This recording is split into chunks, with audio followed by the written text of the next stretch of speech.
तो जल्दी जल्दी पढ़ाएंगे, ठीक है। अभी क्या था, हम लोग कहाँ पे थे, मोमेंटम पे थे, ठीक है।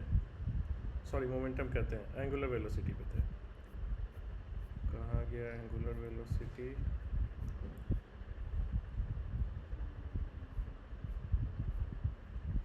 ये देख चुके थे, एक फिक्स एंगुलर वेलोसिटी एक पार्टिकल का फिक्स पॉइंट के लॉन्ग। अब हम लोग देखेंगे एंगुलर वेलोसिटी प्योर रोटेशनल में। हम जनरली पूरे रोटेशन में क्या है ना, ऐसे ही मतलब है कि पहले एक पार्टिकल का देखेंगे, फिर प्योर रोटेशनल, और फिर रोटेशनल प्लस ट्रांसलेशनल, ठीक है। जनरली पूरे रोटेशन में ऐसे ही है, कुछ भी है तो ऐसे ही है। मतलब अगर वेलोसिटी है तो वैसे ही है, एक्सेलरेशन है तो वैसे ही है, मोमेंटम है तो वैसे ही है, तुमको एनर्जी है तो वैसे ही है। मतलब ये सारी चीज़ें ऐसे ही तुमको डिस्ट्रीब्यूटेड रहेगा। तो इसलिए जब क्वेश्चन बनाना है ना, तो इसी हिसाब से सोचना कि पार्टिकल वाला है या रिजिड बॉडी का। रिजिड बॉडी का तो सिर्फ रोटेशनल है या ट्रांसलेशनल भी है, ठीक है। तो अब देखो, एंगुलर वेलोसिटी जो एक रिजिड बॉडी का है प्योर रोटेशनल मोशन में, तो एक मान लेते हैं कि एक रिजिड बॉडी है मेरा ये, ठीक है। तो अब रिजिड बॉडी का एक सिंपल सा डेफिनेशन क्या है? अच्छा एक, हाँ हाँ हाँ, शेयर नहीं किया होंगे।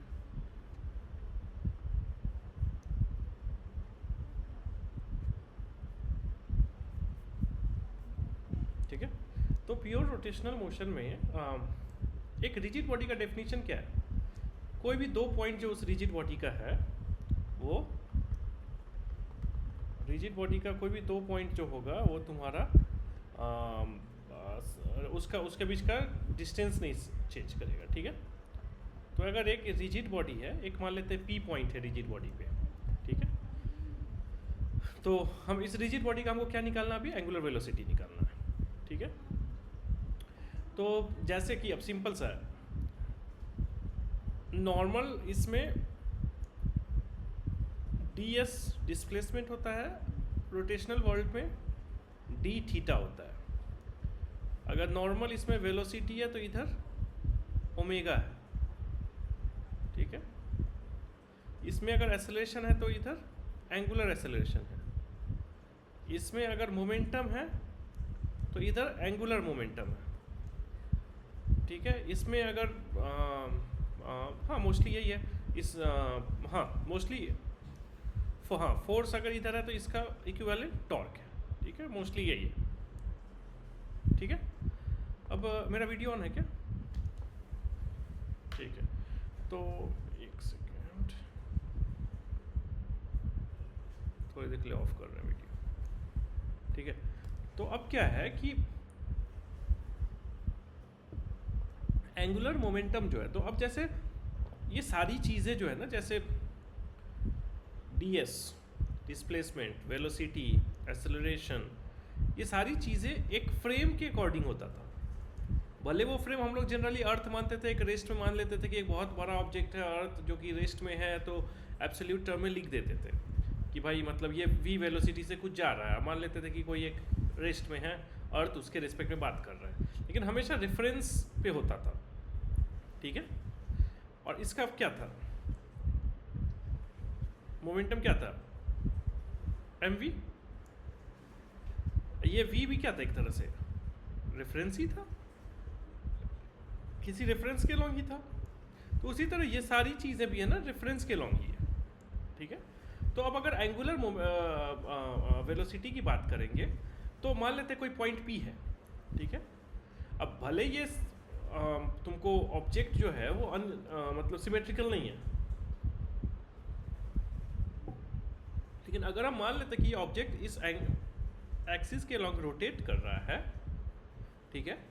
तो इस एक्सिस से जो एक पॉइंट होगा P, जो r डिस्टेंस पे अगर होगा, r वेक्टर पे, ये पॉइंट जो है इस एक्सिस पे एक क्या होगा, एक यहाँ पे एक पॉइंट होगा उस ऑब्जेक्ट का, होगा ना, और एक ये दूसरा पॉइंट है इस ऑब्जेक्ट का। ये पॉइंट तो यहीं पे चाहे जितना रोटेट कर ले यहीं का यहीं रह जाएगा। तो P जो है पॉइंट इस ऑब्जेक्ट का, उसके बीच में जो डिस्टेंस है, ये इसको अगर ओ मानते हैं, तो ओ पी कभी चेंज करेगा? रिजिड बॉडी है तो कभी नहीं करेगा। तो जब कभी नहीं करेगा और ये रोटेट कर रहा है, तो ये ऑब्जेक्ट जो मूव करेगा एक सर्कल में मूव करेगा। बात समझ में आए क्यों सर्कल में मूव करेगा? क्यों? क्योंकि कभी इसका डिस्टेंस चेंज नहीं करेगा। ठीक है, अब मान लेते हैं कि कुछ डी टी टाइम के बाद या डेल्टा टी टाइम के बाद ये पी जो है क्यू पे आ गया। ठीक है, ये इतना रोटेट किया, डेल्टा थीटा रोटेट कर लिया। ठीक है, ये ओ है। ठीक है, ये डेल्टा थीटा रोटेट कर लिया। ठीक है, तो एंगल क्यू ओ पी जो हुआ वो क्या है? Delta theta. अब हम लोग क्या कहेंगे? ठीक है, अब ये देखो, consider rigid body about fixed line a b, consider particle p, draw perpendicular p to the axis in delta t. मान लेते हैं पार्टिकल पी जो है क्यू पे चला गया, तो एंगल क्यू ओ पी जो हो गया डेल्टा थीटा हो गया। तो हम लोग अब क्या कहेंगे? Then we say that the particle has rotate through an angle delta theta. तो ये पार्टिकल पी जो है इस एक्सिस के along with respect to this axis delta theta rotate किया है। ठीक है, अब एक और मजेदार बात बताएं। अगर मान लेते हैं कि यहाँ पे कोई पॉइंट है एस, अगर इसको हम इसके रेफरेंस में बात करते हैं, हाँ, तो एस के रेफरेंस में ये पार्टिकल पहले कहाँ पे था? पार्टिकल तो यहीं पे था। ठीक है, अब ये एस जो है, ठीक है, पार्टिकल यहीं पे, भले ये रोटेट कर रहा है ओ के अक्रॉस, लेकिन जब अगर हम एस की बात करेंगे तो अगर ये पार्टिकल अभी यहाँ पे इस पार्टिकल के पास क्या होगा? चूंकि इस अगर इसके ए बी के अक्रॉस रोटेट कर रहा है, तो इस पार्टिकल, चूंकि ये पार्टिकल ए बी के अक्रॉस एक सर्कुलर मोशन में, तो सिर्फ इसके पास इस डायरेक्शन में वेलोसिटी होगा। ये वेलोसिटी क्या होगा? कुछ जो भी होगा, मान लेते हैं वी परपेंडिकुलर है, इसका वी पैरेलल तो जीरो होगा ओ के रिस्पेक्ट में। बात समझे कि नहीं समझे?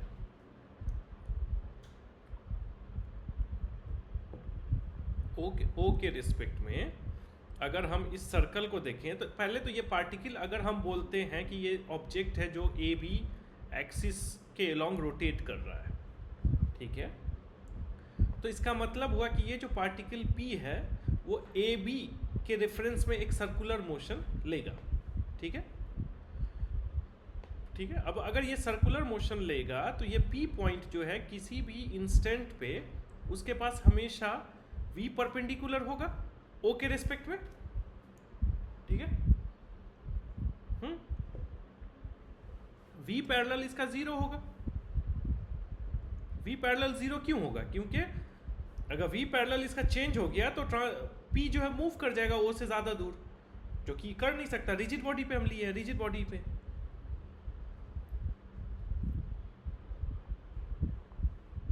समझ गए? अब हम बोलते हैं, let me turn on my video. तो यहां पे अब पार्टिकल ए बी के अक्रॉस ही रोटेट कर रहा है। ठीक है, सॉरी, ये जो पूरा रिजिड बॉडी है ए बी के अक्रॉस ही रोटेट कर रहा है। हम सेंटर ऑफ रेफरेंस कहां पे लिए थे? इसी ए बी के किसी पॉइंट पे लिए थे, हम यहां पे ओ पे ले लिए थे। ठीक है, हाँ, ये उसी के, ये 3D भी हो सकता है।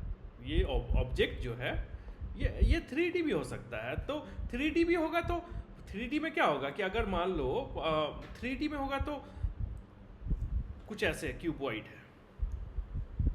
3D में भी देख लेते हैं, let's not have this confusion. ठीक है, क्यूबॉइड है, मान लेते हैं कि ये इस सेंटर से रोटेट कर रहा है। ठीक है, ये एक है जिस पे रोटेट कर रहा है। तो अगर ये पॉइंट इसके ऊपर में लोगे, ऊपर वाले सरफेस पे, अगर इस सरफेस पे कोई पॉइंट लोगे तो ये इसी सरफेस पे, इस सरफेस पे, मतलब ये अगर मान लेते एक्स वाई जेड प्लेन में है, तो मान लेते कि ये क्यूबॉइड जो है तुम्हारा, ये जो प्लेन है एक्स वाई प्लेन में, ये वाले को मान लेते हैं एक्स कोमा वाई प्लेन में अगर है, तो इसी एक्स वाई प्लेन में यहाँ पे जो पॉइंट होगा उसके अक्रॉस ये सर्कुलर मोशन करेगा। बात समझे? और अगर नीचे का पॉइंट लोगे तो फिर नीचे वाला भी इसी एक्सिस पे जो परपेंडिकुलर इस पॉइंट से जो परपेंडिकुलर जो मीट करेगा जहाँ पे इस एक्सिस पे, ठीक है, इस एक्सिस पे जहाँ पे परपेंडिकुलर मीट करेगा वहाँ पे जो पॉइंट होगा उसके अक्रॉस ये रोटेट करेगा। इसको अगर तुम रियल वर्ल्ड में विजुअलाइज करोगे तो वैसे ही है। अगर बीच में कहीं पे कोई पॉइंट लेंगे तो इसका परपेंडिकुलर फिर एक्सिस ऑफ रोटेशन पे ड्रॉ करो, ठीक है, वो वाला जो पॉइंट है उससे इसका डिस्टेंस कभी चेंज नहीं करेगा तो उसके अक्रॉस रोटेट करेगा। अब अगर देखो इस पॉइंट को अगर हम इससे देखें तो जाहिर सी बात है ये पॉइंट भी ऑब्जेक्ट का, ये पॉइंट भी ऑब्जेक्ट का है, तो इसका डिस्टेंस भी चेंज नहीं करना चाहिए। तो अगर ये इस मोशन में है तो तुम देखोगे कोई भी ऑब्जेक्ट है, ये मान लो ये पॉइंट तो फिक्स्ड है, ठीक है, ये पॉइंट फिक्स्ड है। अगर ये सर्कल, ये एक पॉइंट है जो इस सर्कल में मूव कर रहा है, इसका डिस्टेंस मान लेते हैं L है, ठीक है, और इस ये क्या है मान लेते हैं ये डिस्टेंस है यहाँ से, ये मान लो O डैश है, इसका डिस्टेंस A है, ये मेरा O था, ठीक है, और ये O डैश है, इसका डिस्टेंस यहाँ से यहाँ तक का A मान लेते हैं, तो ये क्या है R है। तो ये जो L है ये जो रोटेट करेगा तो ये इसी इसमें करेगा सर्कल में, कहीं कभी भी कहीं पे भी रहेगा तो इस पॉइंट से O से इस पार्टिकल का डिस्टेंस हमेशा R रहेगा। तो और O से O डैश का डिस्टेंस हमेशा A होगा। तो हमेशा ये अगर मान लो ऐसे भी हो गया, एक अंदर चला गया, तो हमेशा ये 90 डिग्री बनाएगा। इसको ऐसे करो ना, मतलब एक अभी हम प्लेन में ले रहे हैं, ठीक है, ये मान लेते हैं मेरा अभी जो पेपर है ये प्लेन है, XY है, तो ये Y है, ये तुम्हारा X डायरेक्शन है, ये Y डायरेक्शन है, ठीक है, तो Z एक पेपर के ऊपर एक पेपर के अंदर है Z डायरेक्शन। तो ये पॉइंट जब यहाँ से स्टार्ट करेगा कुछ देर के बाद ये पॉइंट यहाँ पे पहुँचेगा, ये कहाँ पे होगा, इसका क्या होगा कोऑर्डिनेट, इसका x 0 हो जाएगा, x 0 हो जाएगा, y जो भी इसका y है वही इसका भी, अगर इसका मान लेते हैं x, y है, z है, तो इसका भी x 0 हो जाएगा, y ही रह जाएगा, और z जो होगा वो r या -r में हो जाएगा। अगर ये सेंटर मान लिए तो समझ में आया कि नहीं आया? इसको अगर नॉर्मल विजुअलाइज करोगे, ये पेन दिख रहा है, ठीक है, इसमें क्या है कि मान लेते हैं कि ये मेरा y एक्सिस है, ये मेरा x एक्सिस है, ये मेरा x एक्सिस है, ठीक है, तो ये y, ये मेरा x है, ठीक है। अभी यहाँ पे हम एक पॉइंट लिए यहाँ पे, ठीक है, तो ये कहाँ पे है, y और x पे है, ठीक है, ये पॉइंट धीरे धीरे धीरे धीरे धीरे धीरे ऐसे रोटेट करके यहाँ पे आ गया, समझ में आया ना, फिर धीरे धीरे धीरे धीरे धीरे रोटेट करके यहाँ पे आ गया, फिर ऐसे रोटेट करके ऐसे आएगा, फिर ऐसे जाएगा। कहीं पे भी इसका लोगे, ये पॉइंट कहीं पे भी रोटेशन में है, इससे हमेशा r डिस्टेंस पे है,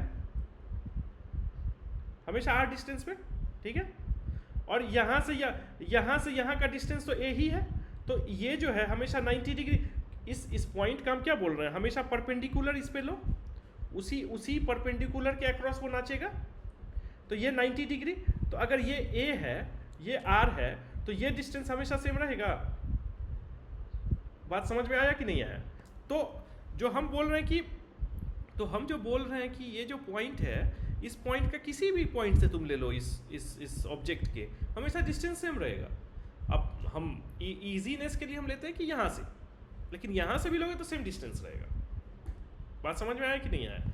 तो अब इस पे आते हैं, इसमें क्या है, अगर ये ऑब्जेक्ट जो है रोटेट कर रहा है इसके अक्रॉस, मान लेते हैं डेल्टा टी टाइम में डेल्टा थीटा यहाँ से P से Q गया, ठीक है, तो मेरा जो है डेल्टा थीटा गया, एक सेकेंड, ठीक है, तो एवरेज ओमेगा क्या होता है, चेंज इन मतलब एवरेज एंगुलर वेलोसिटी जो होता है वो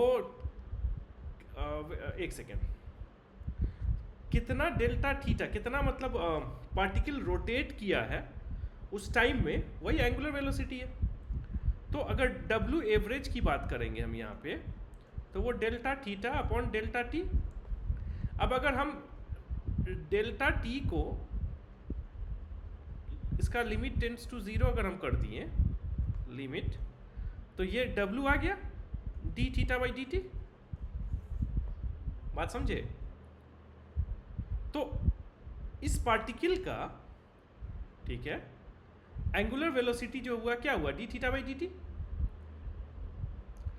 और डायरेक्शन ऑफ एंगुलर वेलोसिटी जो होता है वो राइट हैंड थंब रूल से होता है। तो जिस डायरेक्शन में पार्टिकल रोटेट कर रहा है बस उस डायरेक्शन में उसको तो अपने हाथ को राइट हैंड थंब रूल को रोटेट करो। तो अभी पार्टिकल अगर मेरा अभी क्या रोटेट कर रहा है, एंटी क्लॉकवाइज,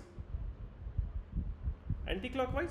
तो अगर मान लेते हैं कि ये मेरा पॉइंट है, ये पार्टिकल ऐसे ऐसे रोटेट कर रहा है, तो बस ऐसे हम कर दिए तो अपवर्ड आ गया। तो अपवर्ड कहाँ है, एक ही तरफ है, ओमेगा जो है वो एक ही तरफ है।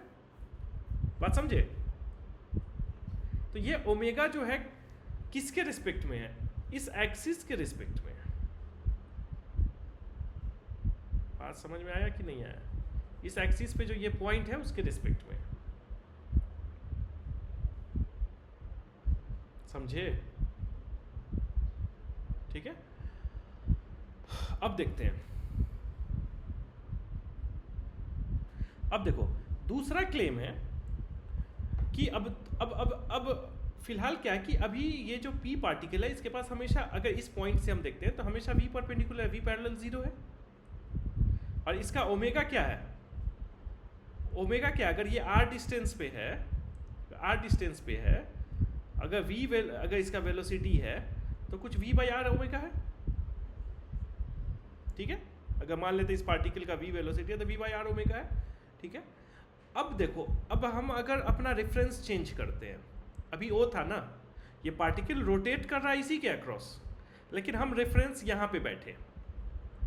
तो जब हम यहाँ पे बैठेंगे एस पे, ठीक है, तो ये या एस पे बैठ जाओ, हाँ ये एस पे बैठ जाओ, तो ये एस भी क्या हो रहा है, एस भी रोटेट कर रहा है। क्यों यहाँ पे, क्योंकि ये पार्टिकल एक्चुअल में रोटेट कहाँ पे कर रहा है, इस एक्सिस के अलॉन्ग। तो एस जो है वो स्टैटिक तो नहीं रहेगा, एस भी धीरे धीरे रोटेट करेगा। बात समझे कि नहीं समझे? लेकिन हम एस पॉइंट को हिंज कर देते हैं। हिंज मतलब ऐसे कि एस भले रोटेट कर रहा है लेकिन हम एस पॉइंट के जस्ट ऊपर हम देखते हैं, मतलब उस बॉडी पे नहीं बैठते हैं, एस पॉइंट के जस्ट ऊपर अगर हम बैठते हैं, ठीक है, मतलब अगर हम बॉडी पे बैठेंगे तब ना रोटेट करेगा, तो फिर हम थोड़ी देर बाद हम यहाँ पे आ जाएंगे, फिर रोटेट किया तो हम यहाँ पे आ जाएंगे। लेकिन हम एक ऐसा पॉइंट लिए जो जस्ट एस जो है, ये जो सर्कल है इससे जस्ट हल्का सा ऊपर, जो रोटेट नहीं कर रहा है, एक फिक्स्ड पॉइंट है मेरा। ठीक है, बात समझे कि नहीं समझे?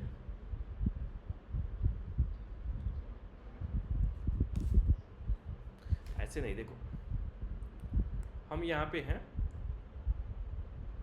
हम अगर यहाँ पे एक पॉइंट लेते हैं रेफरेंस का, ये ऑब्जेक्ट जा रहा है ऐसे, ठीक है, तो हम ये नहीं मानते हैं ना अभी कि हम, मतलब इसके रिस्पेक्ट में ये ऑब्जेक्ट v वेलोसिटी से जा रहा है, ठीक है, तो हम ये ज़मीन पे पॉइंट मानते हैं ना, हम ऐसा नहीं मानते कि ऑब्जेक्ट पे ही पॉइंट है। अगर ये पॉइंट ऑब्जेक्ट पे ही होगा तो फिर इसके रिस्पेक्ट में ये ऑब्जेक्ट 0 से जा रहा होगा। तो हम एक ऐसा पॉइंट लिए जो मूव नहीं कर रहा है, ठीक है। उसी तरह हम यहाँ पे एक ऐसा पॉइंट लिए जो मूव नहीं कर रहा है। अब इसको अगर ऐसे देखोगे तो मान लेते हैं कि तुम्हारा ये ऐसे है, मान लेते हैं कि इस ऑब्जेक्ट को क्या हुआ, हाँ नहीं, तो एक्सिस का पॉइंट मूव करेगा नहीं। हाँ, अब देखो ये मान लेते हैं ये ऑब्जेक्ट है मेरा, ये ऑब्जेक्ट है मेरा, ठीक है, ये ऑब्जेक्ट इसके अक्रॉस हम बोलते हैं फिक्स्ड है, हिंज किया हुआ है और ये रोटेट कर रहा है, ए बी मान सकते हैं भाई, हम हिंज कर दिए इस ऑब्जेक्ट को यहाँ पे ओ पे और ये रोटेट कर रहा है, ठीक है, मान सकते हैं ना जी। तो P जो पॉइंट होगा यहाँ पे, ये इनिशियली r डिस्टेंस पे होगा और ये P पॉइंट जो होगा वो एक ये सर्कल में रोटेट करेगा। बात समझ में आया? इसका, अब इसका जो सर्कल होगा वो कोई ज़रूरी नहीं कि इस ऑब्जेक्ट पे ही रहे, हो सकता है हम यहाँ पे अगर करेंगे तो ये P पॉइंट इधर आ जाएगा। बात समझ में आया कि नहीं आया? हम ये बोल रहे हैं कि हम P पॉइंट पे तो ये मान लेते हैं Q है, तो ये डेल्टा थीटा है, ठीक है। तो अभी इस P पॉइंट का O के रिस्पेक्ट में ओमेगा एंगुलर वेलोसिटी है, बात समझे? और इस P पॉइंट के पास O के रिस्पेक्ट में इधर अभी V परपेंडिकुलर है और V पैरेलल इसका जो है वो 0 है, क्योंकि ये नहीं मूव कर रहा। अब हम एक पॉइंट लिए यहाँ पे, अभी इस पॉइंट पे, ठीक है, इस मोमेंट पे, बात समझे? ये पॉइंट ऑब्जेक्ट पे नहीं है, बस इसका जो पाथ है ना, उस पाथ पे एक पॉइंट हम फिक्स्ड लिए यहाँ पे, ठीक है।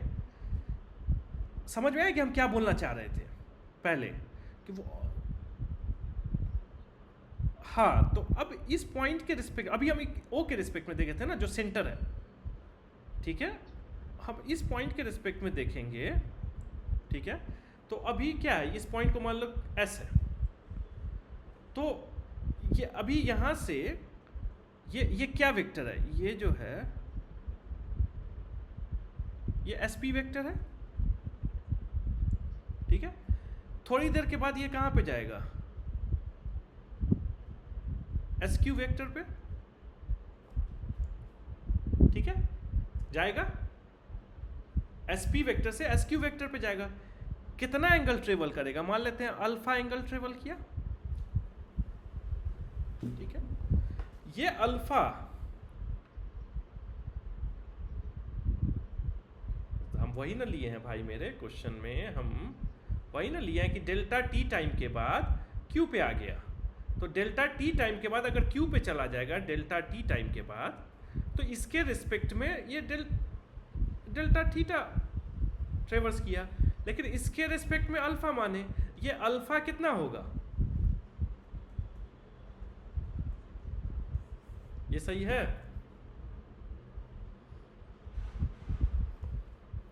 एक सर्कल है, एक आर्क है, ये सर्कल पे थीटा बना रहा है, तो यही आर्क किसी भी सरकमफ्रेंस पे कितना बनाएगा, θ/2 बनाएगा। तो इसके रिस्पेक्ट में अब अगर क्या है, d अल्फा बाई dt, यही ना ओमेगा है S के रिस्पेक्ट में। तो अल्फा कितना है, थीटा का हाफ, θ/2 dt। तो ये क्या हो जाएगा, half of omega with respect to O। समझ में आया कि ये ओमेगा जो है एंगुलर वेलोसिटी वो अलग अलग पॉइंट के रिस्पेक्ट में होता है।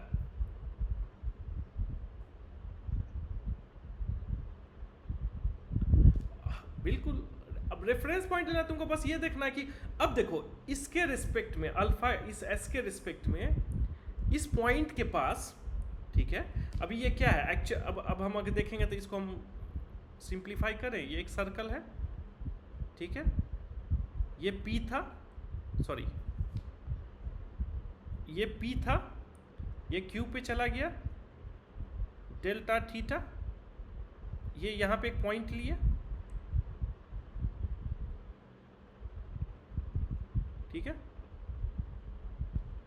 एक सेकंड, इसको थोड़ा सा और अच्छे से ड्रॉ करते हैं।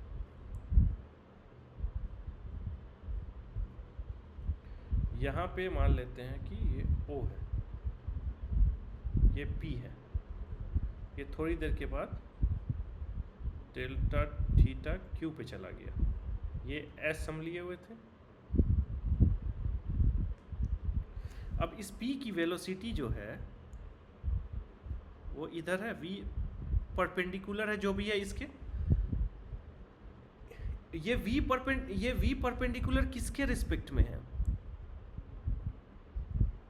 OP के रिस्पेक्ट में है। SP के रिस्पेक्ट में देखोगे तो इसका दो कंपोनेंट आएगा, एक आएगा इस तरफ, अगर SP के रिस्पेक्ट में देखोगे, ये अगर SP है, ठीक है, और अगर ये इधर O है, तो SP के रिस्पेक्ट में अगर इसका इस तरफ वेलोसिटी है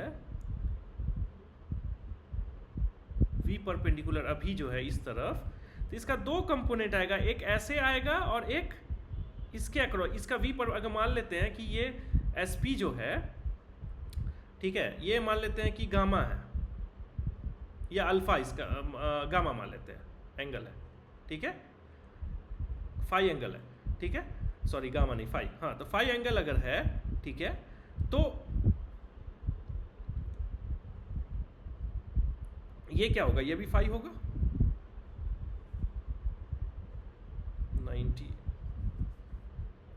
90 माइनस फाइव, तो ये भी फाई हो जाएगा। तो v अल्फा का sp के रिस्पेक्ट में v, ये जो v पर या v मान लेते हैं इसको, सिर्फ ये हमेशा v था, v यहाँ पे v परपेंडिकुलर के इक्वल था, o के रिस्पेक्ट में, यहाँ पे क्या है v cos alpha cos phi sorry, और इस डायरेक्शन में इसका होगा v sin फाई। बात समझ में आया? मतलब s के रिस्पेक्ट में ट्रांसलेशन मोशन भी करेगा। अब क्यों नहीं करेगा उसका रीजन बताते हैं। हम s जो है, हम इस ऑब्जेक्ट पे पॉइंट नहीं ना माने हैं, हम s एक पॉइंट माने हैं इस ऑब्जेक्ट से अलग। तो इस ऑब्जेक्ट के रिस्पेक्ट में देखोगे तो ये p जब यहां से यहां आ जाएगा तो p का डिस्टेंस घट जाएगा ना इसके। s को तो हम स्टेशनरी पॉइंट माने हैं ना हम, तब p का डिस्टेंस घट गया ना, तो घट गया इसका मतलब क्या है कि इसके पास ट्रांसलेशनल मोशन भी होगा। ट्रांसलेशनल मोशन कहां से आया? v साइन अल्फा से आया, और रोटेट किया है ये अल्फा, तो ये रोटेशन कहां से आया? v cos फाई से आया। बात समझ में आया कि नहीं आया? तो ये समझे ना कि कैसे पॉइंट चेंज करते हैं। तो एक पार्टिकल जो एक्चुअल में रोटेशनल मोशन कर रहा है, मतलब एक ऑब्जेक्ट जो है रोटेशनल मोशन कर रहा है, उसका एक पार्टिकल है, वो उसका पाथ जो है एक सर्कुलर दिख रहा है, ठीक है, वो अगर जैसे तुम रेफरेंस चेंज करेंगे तो उस पार्टिकल का पाथ जो है वो ऐसा दिखेगा कि उसमें रोटेशनल और ट्रांसलेशनल दोनों है उस पॉइंट का, ठीक है। बात समझ में आया? समझ गए ना जी। अब ये कहता है कि अगर पार्टिकल सिर्फ एक प्योरली रोटेशनल मोशन कर रहा है, सॉरी ऑब्जेक्ट एक प्योरली रोटेशनल मोशन कर रहा है, तो उस ऑब्जेक्ट के सारे पॉइंट का एंगुलर वेलोसिटी ओमेगा ही होगा। इसका मतलब क्या हुआ कि उस ऑब्जेक्ट का हर पॉइंट डी थीटा ही एंगुलर डिस्टेंस कवर करेगा dt टाइम। उठा के देख लो, अगर देख लो, पहले हम एक सरफेस पे लेते हैं, करंट सरफेस पे, ठीक है, मान लेते हैं ये xy प्लेन है। अगर ये पार्टिकल यहाँ पे जाएगा तो q पे अगर कोई या ये यहाँ पे पार्टिकल है q डैश, ये भी डेल्टा थीटा ही ट्रेवर्स करके यहाँ पे आएगा, तब ना p और q डैश के बीच का जो डिस्टेंस है, जब p यहाँ पे पहुँचेगा तो फिर q डैश यहाँ पे पहुँच जाएगा, तो सेम डिस्टेंस रह जाएगा। मतलब इसका मतलब क्या हुआ कि एक सेकंड, मेरी बात सुन, इसका मतलब क्या हुआ कि ये अगर यहाँ पे q डैश पॉइंट है तो q डैश जो है, या p डैश पॉइंट मान लेते हैं यहाँ पे p डैश, ठीक है, बात समझे। तो अगर p जो है अगर वो डेल्टा थीटा ट्रेवर्स कर रहा है तो p डैश भी जो है वो डेल्टा थीटा ही यहाँ से ये जो है डेल्टा थीटा ही ट्रेवर्स करेगा, q डैश पे जाएगा। बात समझ में आया? तभी तो p से p डैश के बीच का जो डिस्टेंस रहेगा वही q से q डैश के बीच का डिस्टेंस रहेगा। समझे ना? तो इसका मतलब क्या हुआ कि इस सर्कल पे कोई भी पॉइंट उठा लो वो सेम करेगा। अब इस सर्कल से यहाँ पर का कोई पॉइंट, ये P है ना, ये यहाँ पर का पॉइंट उठा लो, ठीक है, बात समझे। ये Q उठा लो, ये P डैश मान लो, इसको P डैश। ये कहाँ, अगर ये यहाँ पे P और ये P डैश है, P यहाँ से यहाँ जाएगा तो P डैश भी यहाँ से यहाँ जाएगा, इसी लाइन पे रहेगा। अगर सॉरी इसको ऐसे देखो, वहाँ पे बहुत कचरा हो गया है। अगर ऑब्जेक्ट है मेरा P है, अगर P और यहाँ पे P डैश हम ले लिए, P थोड़ी देर के बाद Q पे चला गया तो ये P डैश जो है यहीं पे Q डैश पे आएगा। क्यों? क्योंकि ये डिस्टेंस जो है ना वो सेम रखना है।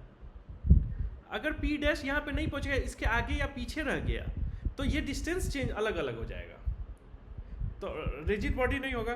तो इस सरफेस का कोई भी पॉइंट उठा लो, इस सरफेस का, बात समझे, इस करंट सरफेस का, ये अगर मान लेते हैं ये एक्स वाई प्लेन में है, कोई भी पॉइंट उठा लो, वो हमेशा डेल्टा थीटा ही ट्रेवर्स करेगा, अगर पी डेल्टा थीटा ट्रेवर्स कर रहा है डेल्टा टी टाइम में। तो ये प्रूफ हो गया कि इस सरफेस का कोई भी पॉइंट लेंगे सबका एंगुलर वेलोसिटी सेम होगा, अगर पी का जो भी एंगुलर वेलोसिटी है। अब दूसरे सरफेस इसमें चलते हैं, इस प्लेन के ऊपर वाले प्लेन पे आते हैं, जस्ट ऊपर वाला जो प्लेन है, ठीक है, क्योंकि 3D ऑब्जेक्ट है। तो अब मान लेते हैं यहाँ पे कोई प्लेन है इसका, ठीक है, यहाँ पे कोई पॉइंट है P, ठीक है, इसका भी ऐसे होगा, होगा ना जी, P पॉइंट है यहाँ पे, अगर P पॉइंट है तो अब देखो ये P, अब इसके बीच का डिस्टेंस मान लेते हैं हम, इसका भी, ये भी R ही डिस्टेंस पे है पॉइंट, ठीक है। तो ये डिस्टेंस जो है, ये डिस्टेंस L है, अगर P रोटेट करके Q पे चला गया तो इसको भी रोटेट करके डेल्टा थीटा ही जाना पड़ेगा। अगर इसको मान लेते हैं P डैश, तो इसको Q डैश पे ही जाना पड़ेगा, और वो डेल्टा थीटा ही होना चाहिए।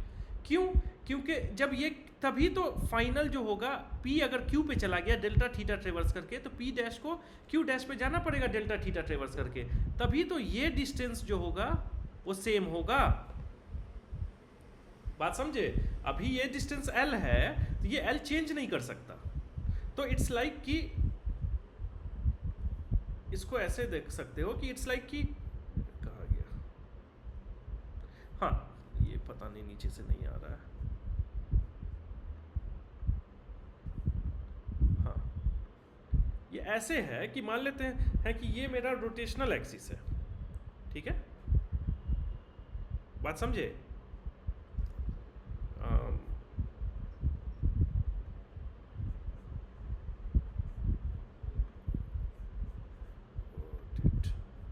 इसका ब्लर्डनेस हटाने दो, ब्लर्डनेस की वजह से गड़बड़। ये मान लेते हैं कि रोटेशनल एक्सिस है ये वाला, ये दो, अब यहाँ से एक पॉइंट P डिस्टेंस पे लिए, यहाँ से एक पॉइंट P डैश पे लिए, ठीक है, दोनों ऑब्जेक्ट पे है। अगर P जो है यहाँ पे आया, P जो है अगर P लेट से यहाँ पे आ गया, ठीक है, यहाँ पे, मतलब मेरा इंडेक्स फिंगर मान लो और ये लिटिल फिंगर मान लो, तो P और Q है, ठीक है। P अगर मेरा यहाँ पे आ गया, अगर डेल्टा थीटा ट्रेवर्स करके, तो Q को भी आना पड़ेगा ना डेल्टा थीटा ट्रेवर्स करके, तभी तो दोनों के बीच का डिस्टेंस सेम रहेगा। अगर P जो है वो यहाँ पे आ जाता और Q जो है उससे कम आता, ऐसे हो जाता, तो डिस्टेंस चेंज हो जाता ना। बात समझ में आया? तो इसलिए क्या हुआ कि, तो ये इसका भी, इस P डैश का भी डेल्टा थीटा ही रहेगा। उसी तरह इस सरफेस पे कोई भी पॉइंट ले लोगे, फिर जैसे इस सरफेस पे लिए तो उसका भी डेल्टा थीटा रहेगा, क्योंकि रिजिड बॉडी है तो भाई डिस्टेंस सेम, मतलब डिस्टेंस सेम रहना चाहिए, तो हर पॉइंट का डेल्टा थीटा हो जाएगा। तो इसका मतलब पूरे रिजिड बॉडी का प्योर रोटेशनल मोशन में अगर किसी भी एक पॉइंट का पता चल गया ओमेगा है, तो पूरे रिजिड बॉडी का ओमेगा। इसलिए हमेशा जब हम लोग लिखते हैं तो बोल देते हैं डायरेक्टली कि a rigid body is revolving with angular velocity omega, ठीक है। इसका मतलब उसका हर पॉइंट ओमेगा से रोटेट कर रहा है, ठीक है, समझे। अब डायरेक्शनल ऑफ एंगुलर मोमेंटम जो होता है, एंगुलर वेलोसिटी, वो राइट हैंड थंब रूल से होता है। जिस डायरेक्शन में मतलब तुम्हारा वो रोटेट कर रहा है, बस उस डायरेक्शन में उसको रोटेट कर दो, तुम्हारा आ गया, ठीक है। जैसे ये है, अगर मान लो ये P पॉइंट है, ये सेंटर है, ठीक है। अगर ये ऐसे रोटेट कर रहा है तो इसको क्या करो, बस ऐसे रोटेट कर दो ऊपर साइड, मतलब R, पहले तो क्या लो, जो भी पॉइंट है ना उस डायरेक्शन में R ले लो, और जो वो पॉइंट जिधर जा रहा है, जिधर रोटेट कर रहा है, उस डायरेक्शन में अपने ये 4 फिंगर को पहले R लो उसी डायरेक्शन में, और 4 फिंगर को उसी डायरेक्शन में रोटेट करो जिस डायरेक्शन में रोटेट कर रहा है, ठीक है। तुम्हारा थंब जिधर जाएगा वो तुम्हारा डायरेक्शन होगा एंगुलर वेलोसिटी का। तो ये 4 फिंगर जो है ये डिसाइड करेगा कि कौन सा डायरेक्शन है, पहले R के डायरेक्शन में देना है, फिर जिस डायरेक्शन में वो रोटेट कर रहा है उस डायरेक्शन में थंब डिसाइड करेगा। बात समझ में आ गया? तो यहाँ पे ओमेगा किधर, अगर P Q से जा रहा है तो ओमेगा किधर हो गया, ऊपर की तरफ हो गया, B A की तरफ, ठीक है। अब देखो एंगुलर वेलोसिटी एक रिजिड बॉडी का दोनों अगर मोशन है, रोटेशनल और ट्रांसलेशनल दोनों मोशन है अगर कोई रिजिड बॉडी का, तो उसका एंगुलर वेलोसिटी क्या होगा? तो एक रिजिड बॉडी मान लेते हैं ये है मेरा, ठीक है। तो अब रोटेशनल प्लस ट्रांसलेशनल मोशन है तो अगेन अगर चूंकि रिजिड बॉडी है तो इसके बीच का डिस्टेंस नहीं चेंज करेगा दो पार्टिकल का। अब मान लेते हैं अगर रोटेशनल प्लस ट्रांसलेशनल मोशन है तो हम लोग क्या पढ़े थे कि दो पार्टिकल इसके बीच में अगर इस ऑब्जेक्ट का लोगे तो दोनों पार्टिकल का net velocity v net of a does not equals to v net of b। क्यों? क्योंकि देखो ट्रांसलेशनल दोनों का सेम रहेगा, क्योंकि ट्रांसलेशनल चेंज करेगा तो डिस्टेंस चेंज कर जाएगा दो पॉइंट के बीच का, जो कि हो नहीं सकता रिजिड बॉडी में। लेकिन रोटेशनल अलग होगा, रोटेशनल ओमेगा आर से आता है, ठीक है। रोटेशनल अलग होगा इसलिए ये अलग अलग होगा। तो मान लेते हैं कि इसमें ये पार्टिकल वी बी से जा रहा है वेक्टर से, और ये पार्टिकल जो है वो वी ए से जा रहा है, ठीक है, वेक्टर। तो अब एक लाइन ले लो, ये बी ए वेक्टर है इसका, ये मान लेते हैं कि बीटा है और ये अल्फा है।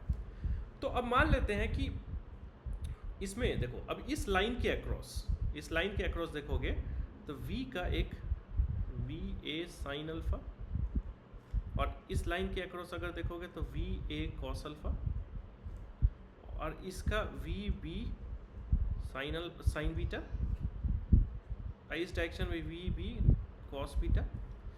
अब v a cos alpha equals to v b cos beta होगा। क्यों? क्योंकि इस दो पॉइंट के बीच का हमेशा डिस्टेंस सेम रहेगा। तो जब डिस्टेंस सेम रहेगा तो ये पॉइंट जिस स्पीड से इधर जाएगा ये पॉइंट भी उसी स्पीड से उधर जाएगा, और यही तुम्हारा ट्रांसलेशनल मोशन हुआ। किसके रिस्पेक्ट में? ए बी के रिस्पेक्ट में। बात समझे? ए बी अगेन रेफरेंस लेना है, क्योंकि जैसे तो रोटेशनल मोशन की बात करें तो रोटेशनल मोशन किसी रेफरेंस पॉइंट के थ्रू होगा, रेफरेंस एक्सिस, रेफरेंस पॉइंट, ठीक है। अगर तुम्हारा एक पॉइंट ऑब्जेक्ट है तो रेफरेंस पॉइंट, अगर रिजिड बॉडी है तो रेफरेंस एक्सिस जनरली यूज करेंगे, ठीक है। तो इसके अक्रॉस हम बात कर रहे हैं अभी, ठीक है, ए बी के अक्रॉस। तो ये तो ट्रांसलेशनल हो गया ए बी के अक्रॉस, ठीक है। अब अगर हम यही पॉइंट हम सी पॉइंट का लेते, यहाँ पे सी पॉइंट लेते हैं जिसका एक वेलोसिटी होता मान लो वी सी, तो बात समझिए, और ये मान लो ए से ये वी सी है और ये फाई एंगल बना रहा है ए से।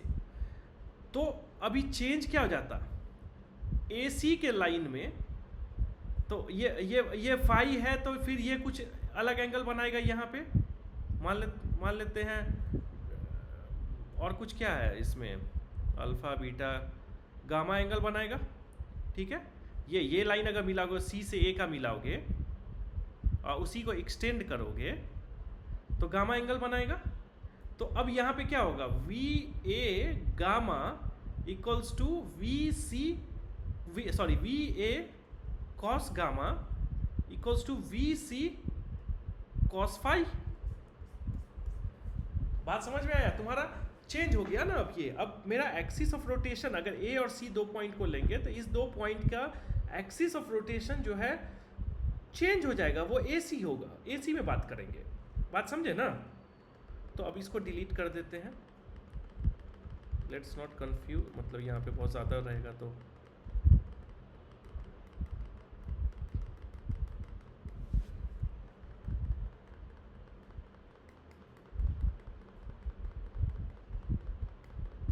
बात समझ गए?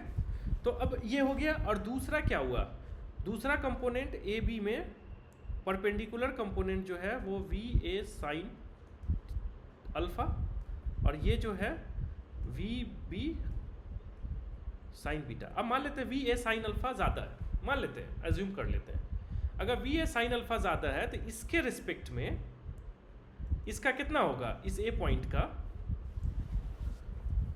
देखो A V a sine alpha, इसका कितना है वी बी साइन बीटा। अगर इसको हम रेफरेंस मान लिए तो इसका वेलोसिटी क्या होगा v a sine alpha minus v b sine beta. तो इसको रेफरेंस मान लिए तो इसके रेफरेंस में ए पार्टिकल जो है वो रोटेट कर रहा है। इसको रेफरेंस मान लिए तो क्या हुआ, इस ऑब्जेक्ट के इस पॉइंट को अगर हम रेफरेंस मानेंगे, ऑब्जेक्ट के पॉइंट को, वहां पे कोई और रैंडम पॉइंट को नहीं, ऑब्जेक्ट के पॉइंट को, तो ऑब्जेक्ट का खुद पॉइंट जो है वो वी बी साइन बीटा से मूव कर रहा है। जैसे तो रेफरेंस मानेगा तो ये वाला वी बी साइन, इसका जो रिलेटिव वेलोसिटी आएगा इसके रिस्पेक्ट में, velocity of a with respect to b perpendicular, या वी परपेंडिकुलर मतलब परपेंडिकुलर डायरेक्शन वाला, velocity of a with respect to b इतना आया। तो इस बी पॉइंट के रिस्पेक्ट में इसके पास ए के पास क्या है अभी, सिर्फ और सिर्फ एक सेकेंड नहीं, साइन क्यों है, साइन वो इस डायरेक्शन में जो है v a cos alpha minus v b cos alpha हो जाएगा ना, कॉस बीटा, दोनों सेम है तो ये जीरो हो जाएगा ना। तो बी के रिस्पेक्ट में इस डायरेक्शन में तो है ही नहीं इसके पास, क्योंकि दोनों सेम स्पीड से जा रहे हैं इस डायरेक्शन में। इस डायरेक्शन में दोनों अलग अलग स्पीड से जा रहा है, तो इस डायरेक्शन अगर बी को रेस्ट में ला दिया तो इस डायरेक्शन में इसका ये आया, समझ में आया ना। और इस डायरेक्शन में जीरो क्यों हो गया, समझ में आ गया, क्योंकि दोनों के पास सेम वेलोसिटी है। तो जब रिलेटिव लेंगे तो वी ए इस डायरेक्शन में माइनस वी बी इस डायरेक्शन में, दोनों सेम है तो जीरो। तो अब ए का नेट वेलोसिटी बी के रिस्पेक्ट में क्या आया, इतना आया। तो ए क्या करेगा, बी के रिस्पेक्ट में रोटेट करेगा। बात समझ में आया, समझे ना। और ओमेगा क्या होगा यहाँ पे, तो अब देखो क्या कह रहा है, अगर component are not equal then, अब अगर ये इक्वल नहीं है, अगर ये इक्वल होता तो क्या होता, जीरो हो जाता, फिर ए बी रोटेशनल मोशन में नहीं कर रहा है प्योर, मतलब ए बी जो है वो मतलब ए बी के रिस्पेक्ट में रेस्ट में है, ठीक है। तो इसका मतलब क्या होगा, ए बी का दोनों का इस डायरेक्शन में और इस डायरेक्शन में दोनों में सेम वेलोसिटी है, इसका मतलब ए बी का नेट वेलोसिटी सेम है। तो अगर ए बी हम जेनरिक पॉइंट लिए हैं तो ये ट्रांसलेशनल मोशन है, क्योंकि रोटेशनल मोशन में हो सकता है कि ऐसा दो पॉइंट हो जिसका वेलोसिटी जो है वो सेम हो जाए, दो पॉइंट का मतलब ट्रांसलेशनल वेलोसिटी तो सेम रहता ही है, रोटेशनल भी सेम हो जाए किसी दो पॉइंट का, हो सकता है, पॉसिबल है। तो उस केस में क्या होगा कि कोई ज़रूरी नहीं है कि इसका मतलब हम बोल दें कि भाई वो रोटेशनल नहीं कर रहा है, लेकिन अगर दो रैंडम पॉइंट लिए हैं, ठीक है, रैंडम, ठीक है, बिल्कुल अलग अलग, नॉट सिमेट्रिकल एट ऑल, और उस दोनों पॉइंट का ट्रांसलेशनल और रोटेशनल मतलब दोनों डायरेक्शन में, किसी भी दो डायरेक्शन में उठा के तोड़ ताड़ के ले लो उसके वेलोसिटी को, अगर सेम है तो वो ट्रांसलेशनल मोशन कर रहा है इसका मतलब। तो अगर ये सेम हो जाता तो इसका मतलब क्या होता, ए जो है ए बी दोनों सेम वेलोसिटी से जा रहा था ना, velocity of a with respect to b equals to zero हो गया।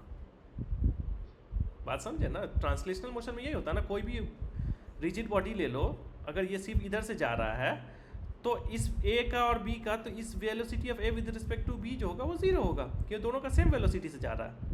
समझ में आ गया। अब क्या हुआ कि अगर मान लो ये बड़ा है इससे, तो यहाँ पे रोटेट करेगा ऐसे इस डायरेक्शन में, अगर ये छोटा है इससे तो अगर बी को मानोगे तो ये ऐसे कुछ रोटेट करेगा। बात समझ में आ गया।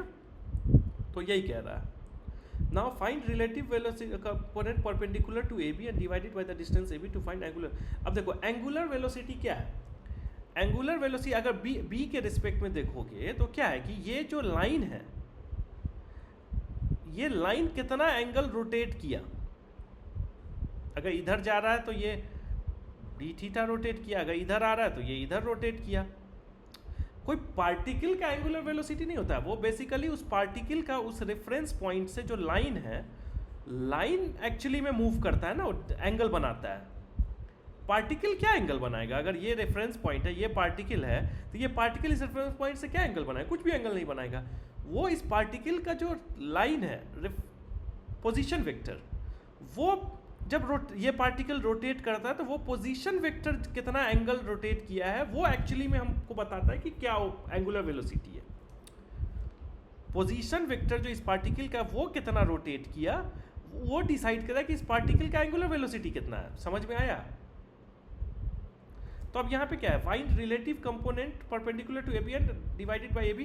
तो अब ए बी से क्यों डिवाइड, इसका जो तुमको वी रिलेटिव है क्या आया, v a sine alpha minus v b sine beta, omega क्या आएगा, v relative upon a b, a b I जो डिस्टेंस है, तो यही आया ना। अब अगर वी ए साइन अल्फा अगर बड़ा है वी बी साइन बीटा से, तो rotation of the body clockwise, अगर छोटा है तो एंटी क्लॉकवाइज, अगर क्लॉकवाइज है तो डायरेक्शन क्या होगा, विद इन द पेज, नहीं अंदर में, हाँ, और अगर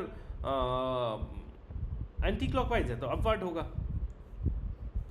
अब ये देखो, ये वही चीज़ है, अगर कोई पार्टिकल P है रोटेट कर रहा है, particle P is moving in a circle, its angular velocity about centre of the circle is omega c, अगर मान लेते हैं, is 2 times the angular velocity about any point on the circumference of the circle. तो अगर circumference of the circle omega c है तो वो double होगा, सॉरी सर्कमफ्रेंस पे अगर ओमेगा नॉट है तो वो उसका डबल जो होगा वो सर्कल के सेंटर से होगा।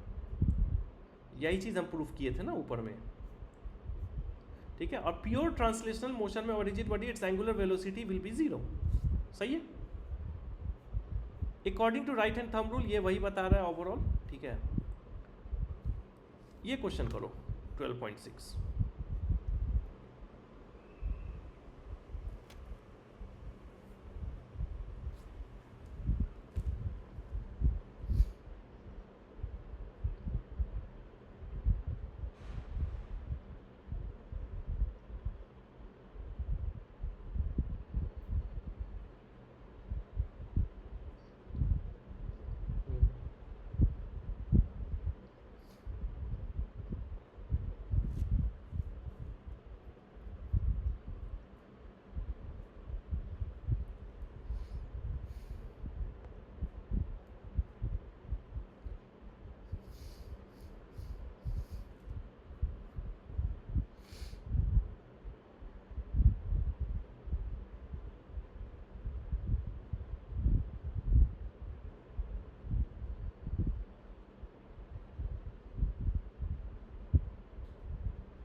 क्या हुआ, बन गया?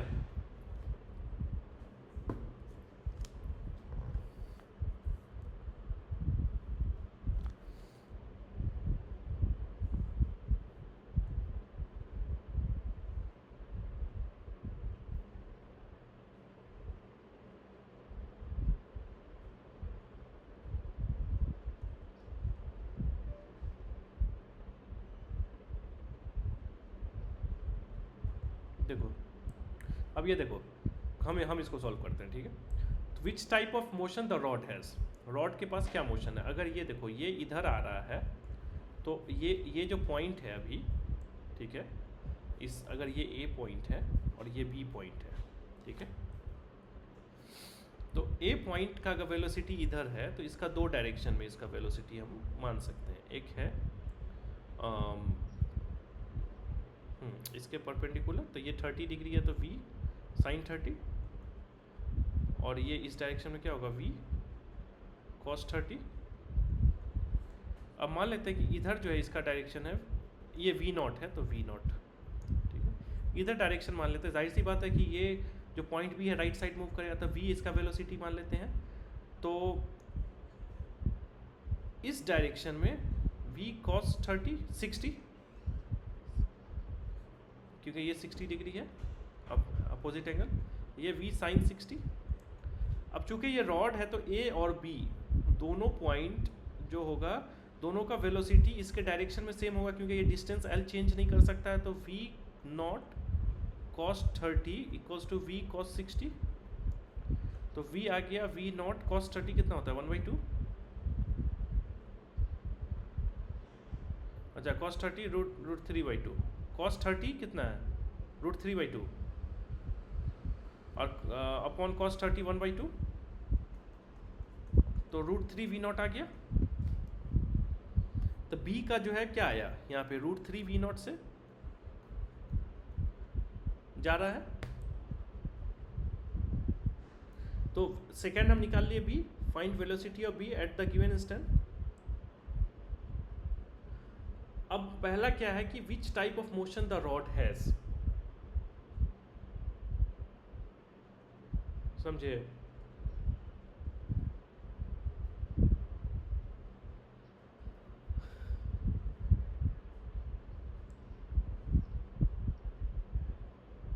क्यों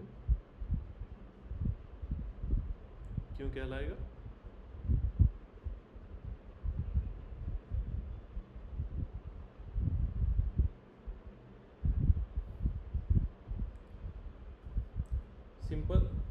सिंपल सी बात है, इस ऑब्जेक्ट के 2 पॉइंट ए और बी का वेलोसिटी सेम नहीं है। Same perpendicular net velocity same नहीं है, नहीं है ना नेट वेलोसिटी। अगर नेट वेलोसिटी सेम नहीं है तो इसका मतलब रोटेशनल मोशन है, तभी तो नेट वेलोसिटी सेम नहीं है। अगर ट्रांसलेशनल मोशन होता तो नेट वेलोसिटी सेम होता, तो इसका मतलब रोटेशनल मोशन है। समझ में आया?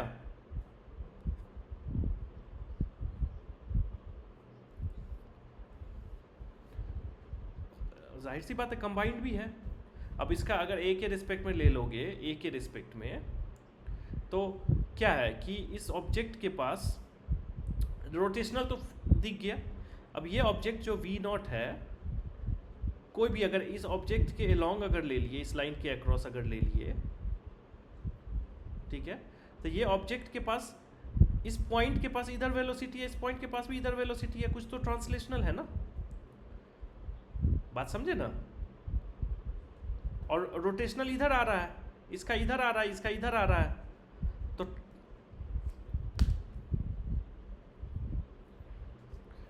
यस। तो अगर ये रॉड सिर्फ इस डायरेक्शन में होता और इस डायरेक्शन में होता, इस डायरेक्शन में अगर इसका वेलोसिटी नहीं आता तो हम ट्रांसलेशनल नहीं कहते। बात समझ गया? अब दूसरा क्या है, लेट वेलोसिटी। अब ये वही किया है, ये भी निकाल दिया, फाइनली ये खत्म कर दिया, ठीक है। अब क्या, find the angular velocity of the rod. हाँ, अब angular velocity of the rod, तो angular velocity, angular velocity of rod. अब पहली बात तो एंगुलर वेलोसिटी रेफरेंस पॉइंट के ही रिस्पेक्ट में निकलता है, तो रेफरेंस पॉइंट तो मानना पड़ेगा। क्वेश्चन में नहीं दिया, ठीक है, क्वेश्चन पूरा फुल्ली डिटेल नहीं है यहाँ पे, क्वेश्चन में देना पड़ेगा, ठीक है, किस के रिस्पेक्ट में, ठीक है। तो अब मान सकते हैं तो किसी एक के रिस्पेक्ट में ही निकालना पड़ेगा ना। तो मान लेते हैं कि perpendicular to AB component sine opposite, so the relative will B,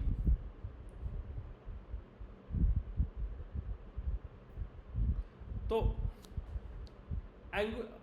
अब एंगुलर वेलोसिटी अगर हम रॉड का निकालें तो मान लेते हैं कि ए पॉइंट के रिस्पेक्ट में निकालते हैं, क्योंकि हमको दोनों का दिया हुआ है। बात समझे? तो velocity of B with respect to A कितना है, इधर का ये कंपोनेंट v sin 60 माइनस इधर माइनस, तो v ये सॉरी ये v0 साइन, वो कितना है sin 30, और ये v का वैल्यू कितना निकाले हैं, √3v0 sin 60 का वैल्यू कितना होता है, √3/2 प्लस v0 1/2, तो ये हो गया v0 3/2 plus v0 1/2 equals to 2v0। Relative velocity of b with respect to a, तो a के रिस्पेक्ट में b जो है ओमेगा कितना होगा, relative velocity of b with respect to a upon ab 2v0/L। समझ में आया? 2v0/L। और a के रिस्पेक्ट में देखोगे तो किधर है, एंटी क्लॉकवाइज रोटेट कर रहा है, तो अपवर्ड ऑफ द पेज इसका आएगा एंगुलर वेलोसिटी। अब मान लेते हैं कि मेरा यहाँ पर का इस पॉइंट को हम लेते हैं, ठीक है, इस पॉइंट का पहले वेलोसिटी निकालो। तो जब ये नीचे जाएगा, ठीक है, तो ये पॉइंट इधर जाएगा, ये पॉइंट किधर जाएगा?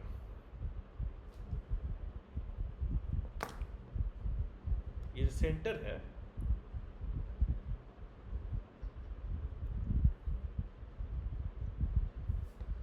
जाएगा।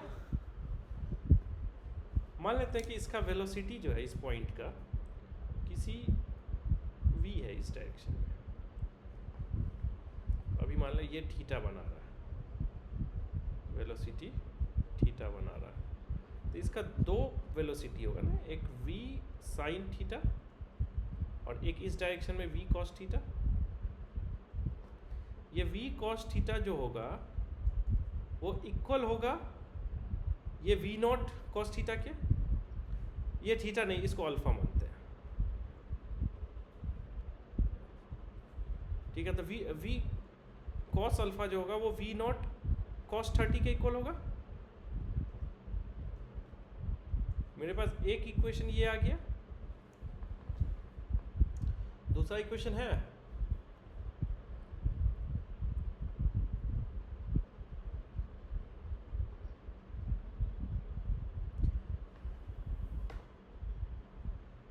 क्या हुआ?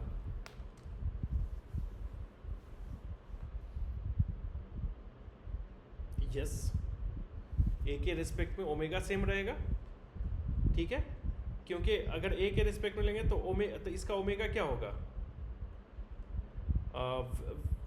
v sine alpha upon l/2, l/2।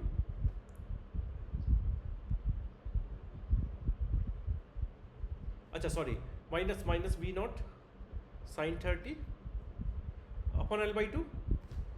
ये कितना आया इसका omega? v sine alpha minus v not sine 30 है ना, माइनस v नॉट नहीं, प्लस हो जाएगा। ये अगर इस डायरेक्शन में है तो v माइनस प्लस हो जाएगा, ठीक है, upon l into 2 equals to कितना है मेरा ओमेगा? इसका कितना है? 2v not by l cancel हो गया, 2 कैंसिल हो गया, तो एक इक्वेशन आया v naught equals to v sine alpha plus v not sine 30 कितना होता है?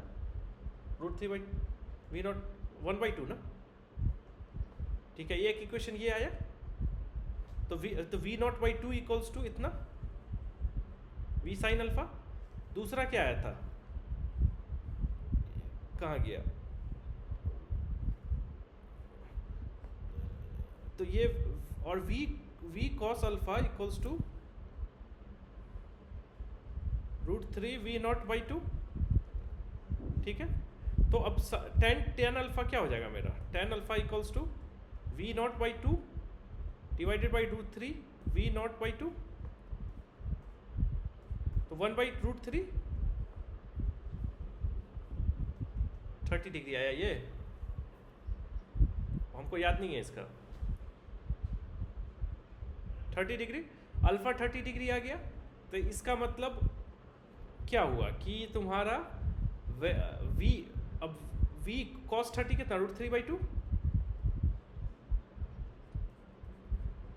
3/2 equals to √3 v naught by 2, v equals to, लेकिन v इस डायरेक्शन में है,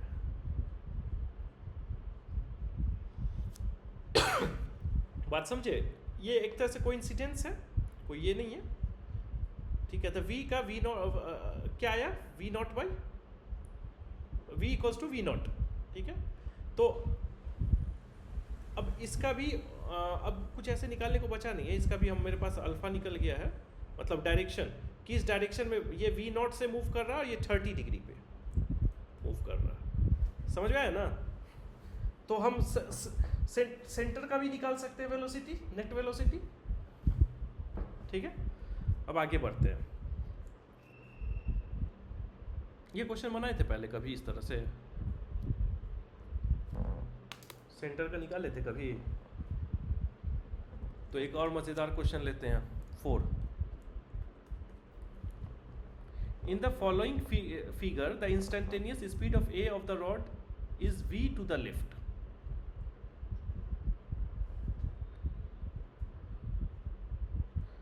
रॉड है, ये 60 डिग्री है,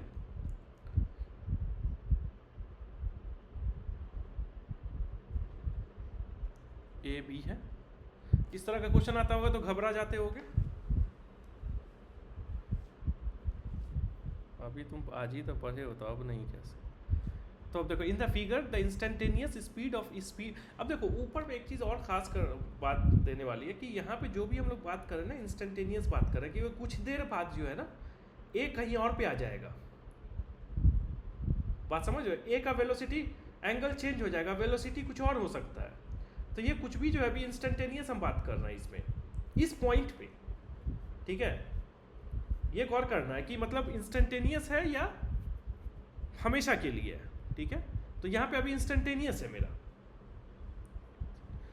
जनरली जब रोटेशनल मोशन होता है तो वहाँ पे इंस्टेंटेनियस ही जनरली सिचुएशन पैदा होता है, क्योंकि वो रोटेट होने के बाद ऑब्जेक्ट का पोजीशन ऐसा चेंज हो जाता है कि तुम थोड़ी देर बाद का तुम गेस नहीं कर सकते। थोड़ी देर बाद फिर पोजीशन वेक्टर चेंज हो गया, सब कुछ चेंज हो गया। लेकिन क्वेश्चन पे डिपेंड करता है, अभी ये मतलब हम ज़्यादा उसको जनरलाइज नहीं करेंगे, ठीक है। लेकिन ध्यान देना कि इंस्टेंटेनियस पूछ रहा है या क्या है, ठीक है। तो in the figure the instantaneous speed of A of the rod is v to the left v है और ये 30 डिग्री है, ठीक है। ये कितना हो जाएगा 120 डिग्री, ये कितना 30 हो जाएगा, समझ गए। Angle within a triangle 180 degree, ठीक है। तो instantaneous speed of A of the rod is v to the left, find angular velocity of the rod at given instant. इस इंस्टेंट पे एंगुलर वेलोसिटी रॉड का क्या होगा। तो अब रॉड का हम दो, अब ये यहाँ पे अगर हम देखेंगे तो दो पॉइंट पे हम तोड़ेंगे। ये 30 है तो ये भी 30 होगा, ठीक है। तो v sin 30 v cos 30, इसका वेलोसिटी किधर होगा, अभी इधर होगा, ठीक है। इसका मान लेते हैं कि v ऑफ b, ठीक है। तो v ऑफ b अगर हम दो डायरेक्शन में लेंगे तो फिर क्या होगा, एक इस डायरेक्शन में होगा v ऑफ b cos 30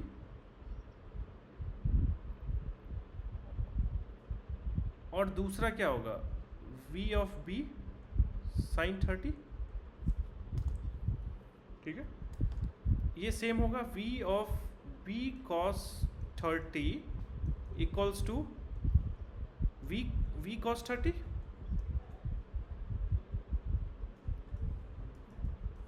आ गया। तो अब v ऑफ b sin 30, तो अब एक b के रिस्पेक्ट में अगर हम लेते हैं तो a का रिलेटिव वेलोसिटी क्या होगा v sin 30 माइनस माइनस तो प्लस हो जाएगा v again v sin 30, v sin 30 आएगा ना,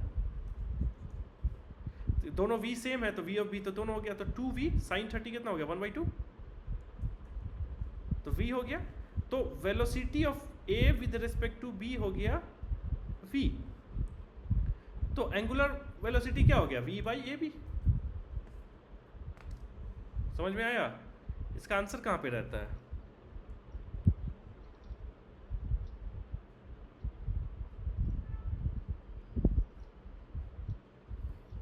देख लो तो।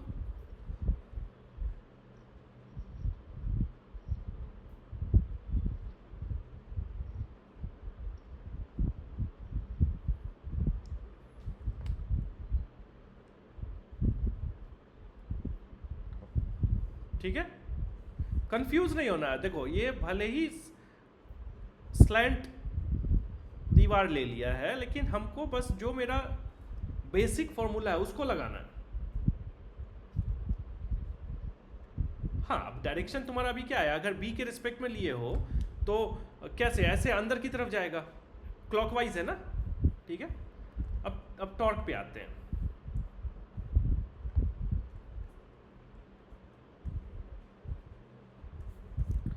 टॉर्क का जो होता है एक ये मैथमेटिकल, सॉरी ये फिजिक्स का ये एक डेफिनेशन है। टॉर्क को आर क्रॉस एफ लेते हैं, इसका कोई ऐसा डेरिवेशन करके नहीं है, ठीक है। इसका एक कह लो टॉर्क का एक टर्मिनोलॉजी है कि आर क्रॉस एफ जो होता है, r vector cross force vector, ठीक है, उसको टॉर्क करते हैं। लेकिन इसका हम कुछ प्रूफ दे सकते हैं जिससे कि ये प्रूफ हो जाएगा कि जैसे फोर्स जो है, why torque is an equivalent of force in rotational world. ठीक है, तो अब देखो